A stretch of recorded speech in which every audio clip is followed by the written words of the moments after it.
Very good morning friends. इसी series में हमारा नेक्स्ट वीडियो है चैप्टर 9 कंपाउंडिंग मैजिक। आज हम एक ऐसे मैजिक ऐसे जादू के बारे में पढ़ेंगे जिसका नाम है कंपाउंडिंग। फाइन। सो कंपाउंडिंग के लिए मैं आपको एक स्टोरी बताता हूँ। एक बार क्या होता है, एक राजा होता है। राजा के पास एक मैथमेटिशियन आता है। मैथमेटिशियन कहता है कि मैं बहुत जीनियस हूँ। तो राजा कहता है कि भाई अपनी अगर आप जीनियस हो तो आप अपने आप को प्रूव करो। तो राजा को क्या है, चेस खेलने का बड़ा शौक था। ठीक। तो वो जीनियस बोला कि मैं ऐसा करता हूँ महाराज, आपको चेस खेलने का शौक है, आप तो मुझे ये मानिए कि मैं बेवकूफ़ हूँ और मैं यहाँ से जाना कुछ।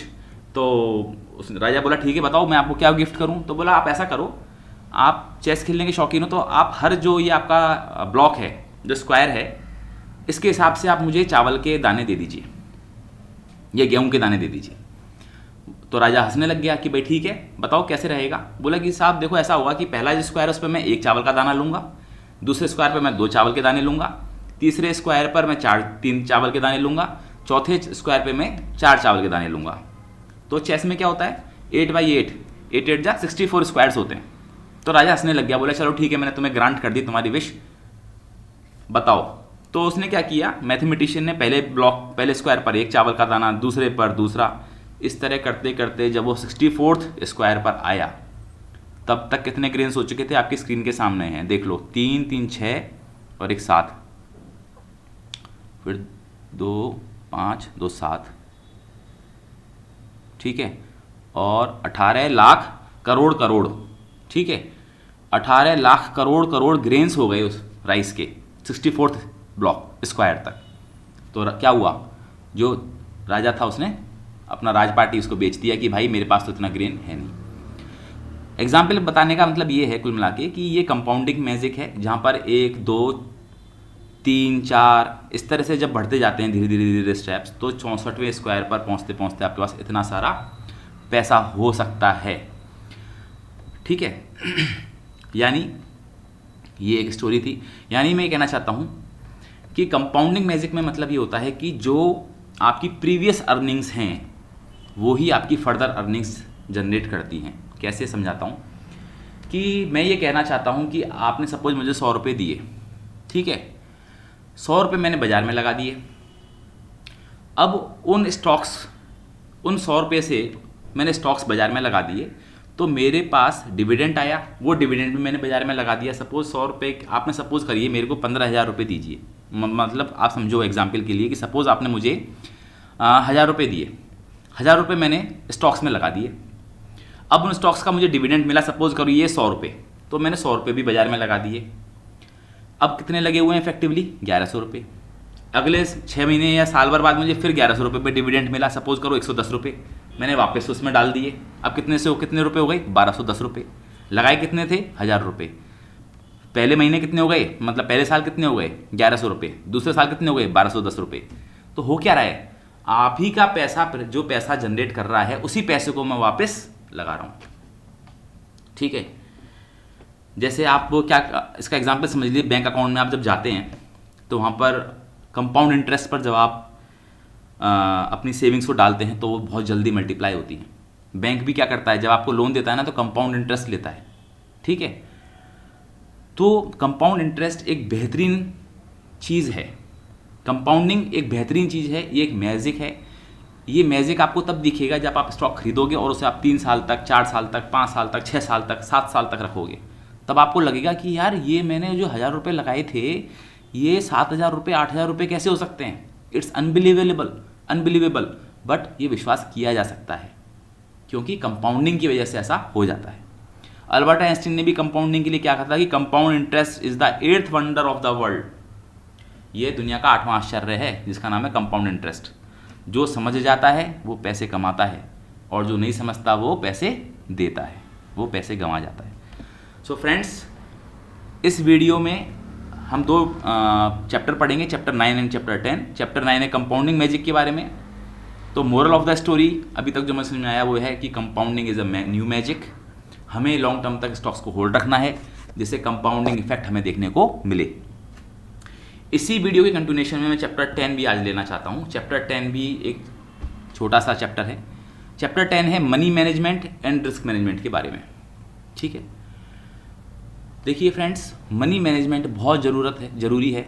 अगर आप मनी को मैनेज नहीं कर सकते हैं, नहीं कर पा रहे हैं, तो पैसा आप वेस्ट कर रहे हैं, आप उसको इफेक्टिवली यूज़ नहीं कर रहे हैं। तो मनी मैनेजमेंट की मैं कुछ 4-5 चीज़ें हैं मैं आपको बता देना चाहता हूँ। पहली बात तो ये कि saving money is money generated, मतलब आपने जो पैसा बचा लिया वो पैसा आपने पैदा कर लिया। इसका मतलब ये है कि सपोज़ आप 100 रुपये कमाते हो और आप खर्च करते हो 60 रुपये। आप अपने खर्चों को कम करिए, अननेसेसरी के जो खर्चे हैं उनको कम करिए। एसेंशियल खर्चे तो करने ही हैं, जो अननेसेसरी खर्चे हैं वो आपने कम किए और आपने पाया कि भाई जो 100 रुपये में से 60 रुपया मैं खर्च कर देता था, अब मैं 20 रुपये बचा लिए। अब मतलब मैं 100 रुपये में से 40 रुपये खर्च कर रहा हूँ। ठीक है, तो आपने जो 20 रुपये बचाए हैं ना, ये 20 रुपये आपने बेसिकली जनरेट किए हैं। ये 20 रुपये आप जब डिफरेंट चीज़ों में लगाओगे तो ये आपके लिए पैसा बनाएंगे।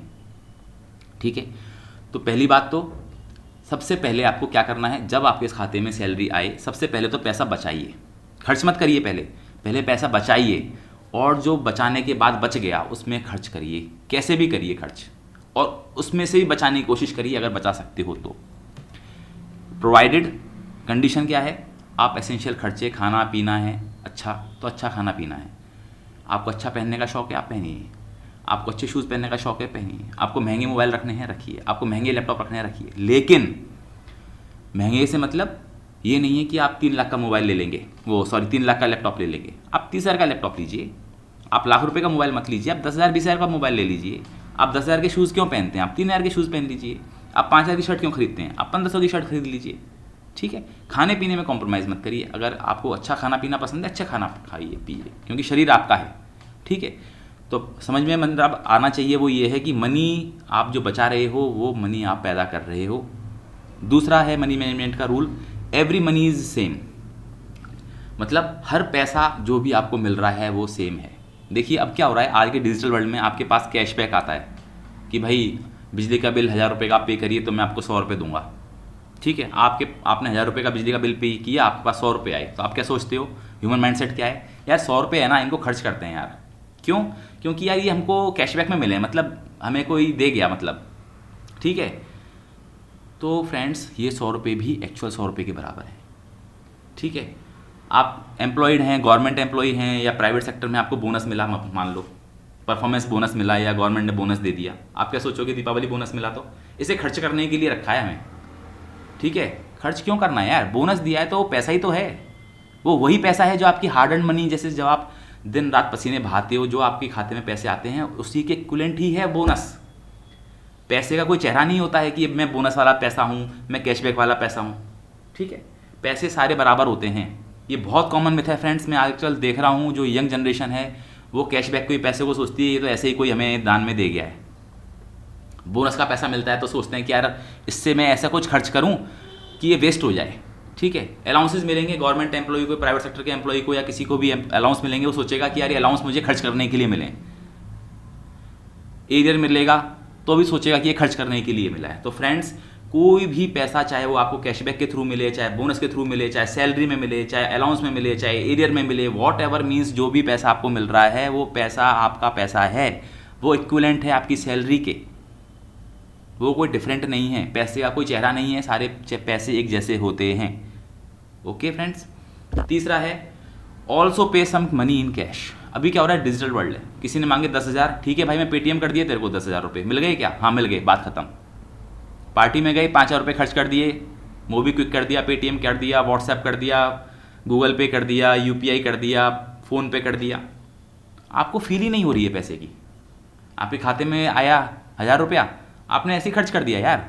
आप जब देखते हो स्टेटमेंट, अरे यार ये क्या तरीका है, मतलब मैंने 10-10 रुपये 100 रुपये करके 1,000 रुपये खर्च कर दिए, मेरी पूरी सैलरी खर्च हो गई। आपकी सैलरी 10,000 रुपये है, आप देखोगे कि आपने ऐसे पेमेंट कर करके आपने पूरे 10,000 रुपये खर्च कर दिए। ठीक, क्यों, क्योंकि आप जब डिजिटल मीडियम से पेमेंट करते हो ना तो आपको पैसे की फील नहीं आती है। आप जब अपने हाथों से 10,000 रुपये गिन कर देते हो ना किसी को, तो आपको लगता है अरे यार 10,000 रुपये दे दिए उसको मैंने। और जब आप सिर्फ मोबाइल पर 10,000 दबा के सेंड करते हो ना तो आपको फील नहीं आती है। तो थोड़ा बहुत पैसा आप कैश में भी देना सीखिए, उससे आपको फील आएगी, आपको लगेगा कि पैसा महसूस करा जा सकता है। ठीक है, ट्राई टू हैव वन और नो क्रेडिट कार्ड। सपोज, ये सबसे इंपॉर्टेंट पॉइंट है फ्रेंड्स, सपोज करिए कि आपके पास 2 क्रेडिट कार्ड हैं, 3 हैं, 4 हैं। मैंने ऐसे ऐसे लोगों को देखा जिसके पास 10-10 क्रेडिट कार्ड हैं, 20-20 क्रेडिट कार्ड हैं।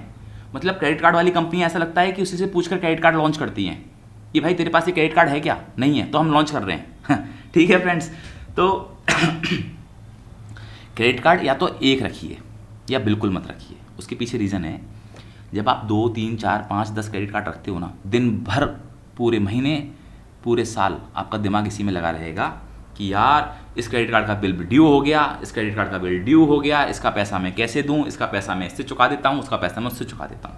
आपकी ज़िंदगी झन्नूम हो जाएगी। ठीक, और खुदा ना खास्ता कोई बिलिंग साइकिल रह गई ना, तो वो आपके ऊपर इतना इंटरेस्ट लगाएंगे क्रेडिट कार्ड वाले कि आप कहोगे यार काश मैं नहीं लेता। तो एक क्रेडिट कार्ड आप ले सकते हो, एक ले सकते हो। उसकी लिमिट भी रीजनेबल रखो। अपनी सैलरी से ज़्यादा लिमिट कभी भी क्रेडिट कार्ड की मत रखना। सैलरी तो है साहब 10,000 रुपये और क्रेडिट कार्ड ले रखा है 1,00,000 रुपये का। अबे चुकाओगे कैसे यार? मजाक है क्या यार? अगर 10,000 सैलरी है तो 10,000 फिक्स कर दो उस क्रेडिट कार्ड की लिमिट। वो इसलिए कि सपोज करो आपने 10,000 रुपये खर्च कर दिए, तो आने वाली सैलरी से आप क्रेडिट कार्ड का पूरा बिल चुकाओगे। अच्छा फ्रेंड्स, क्रेडिट कार्ड की बात चलिए तो कुछ टॉपिक्स आपको मैं क्लियर कर देना चाहता हूँ। पहली बात तो क्रेडिट कार्ड आप एक लीजिए या बिल्कुल मत लीजिए तो बहुत ही बढ़िया। अगर आप एक लेते हैं तो बिफोर बिलिंग साइकिल जैसी उसकी बिल बना, सैलरी आई, सबसे पहले क्रेडिट कार्ड का बिल चुकाइए। क्रेडिट कार्ड में 2 बिल होते हैं, 2 अमाउंट होते हैं, एक तो फुल अमाउंट, एक होता है मिनिमम अमाउंट। मिनिमम अमाउंट जब आप पे करते हो तो भी आप इंटरेस्ट देते हो। तो जब भी आप क्रेडिट कार्ड का बिल पेमेंट करेंगे तो पूरा का पूरा पेमेंट करेंगे, चाहे वो 1,000 रुपये का हो, चाहे वो 10 लाख रुपये का हो। ठीक है, कभी भी आप मिनिमम अमाउंट पे नहीं करेंगे। क्रेडिट कार्ड का जो बिल आया है आप उसे पूरा का पूरा पे करेंगे, जैसी सैलरी आएगी उसी दिन पे करेंगे। ठीक है, लायबिलिटी और एसेट में यही फ़र्क होता है। लायबिलिटी आपके ऊपर जो है क्रेडिट कार्ड है, लायबिलिटी आप जितनी जल्दी अपनी ख़त्म करोगे उतना फ़ायदे में रहोगे। ओके फ्रेंड्स,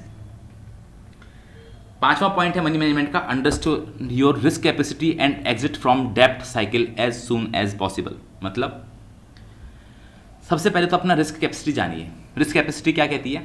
रिस्क कैपेसिटी ये कहती है कि सपोज करिए आपकी 1,00,000 रुपये की सैलरी है और 30,000 खर्चा करने के बाद आप 70,000 रुपया बचा लेते हो, तो 70,000 रुपये में से कितना पैसा आप रिस्क पर ले सकते हो, रिस्क पर रख सकते हो। मतलब मैं ये कहता हूँ कि सपोज करिए मेरी सैलरी 10,000 रुपये है और 10,000 रुपये में से मैं 7,000 रुपये बचा लेता हूँ, और 7,000 रुपये में से अगर 100 रुपये, 500 रुपये, 1,000 रुपये मेरे खो जाते हैं, तो या मैं ऐसी जगह लगा देता हूँ जहाँ से मेरे को लॉस लग जाए पूरा का पूरा, तो अभी मुझे कोई दिक्कत नहीं है।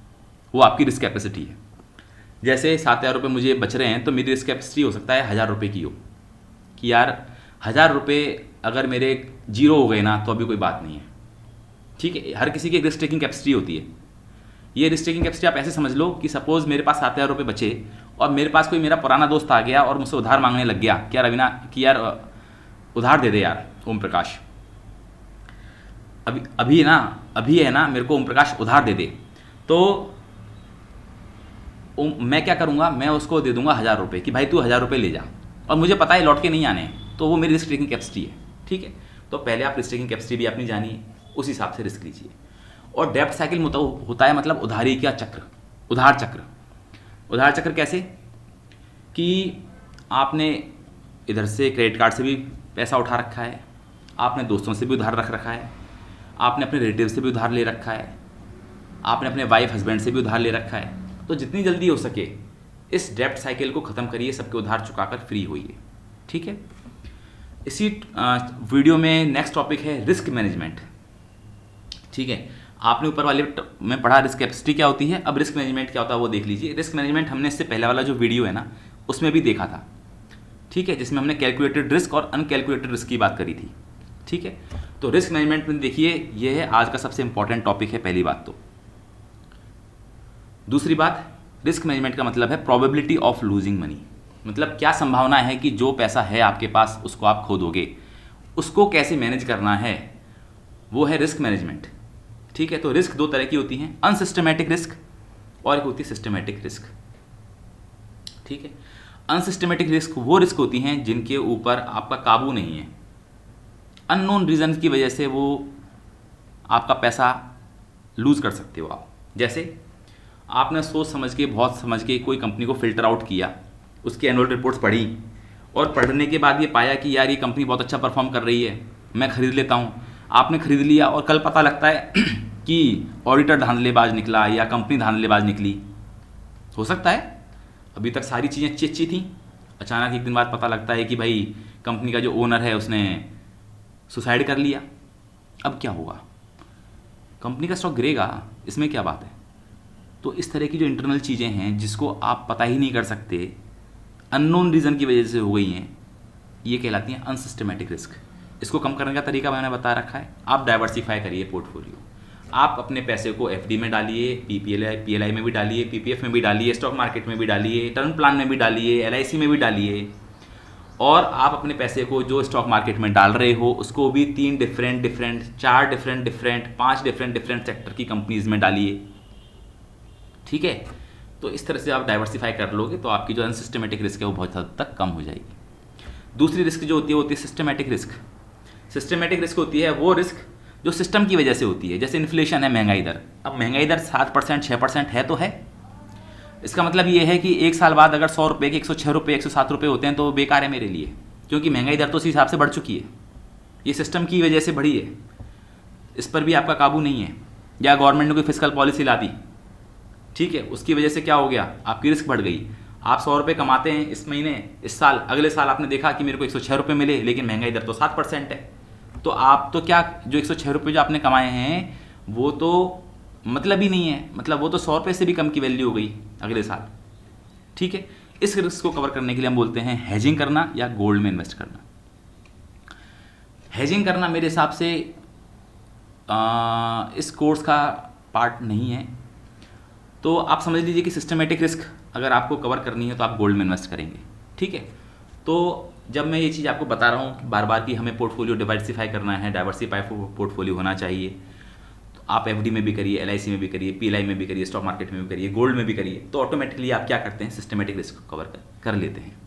So friends, this is all about today. आगे वाले वीडियोज़ में हम पढ़ेंगे स्टॉक मार्केट साइकिल के बारे में, और आप देखोगे कि चैप्टर 11 से हमारा मेन जो स्टार्टिंग है, जो इस कोर्स का मेन कोर्स है वो चालू हो जाएगा।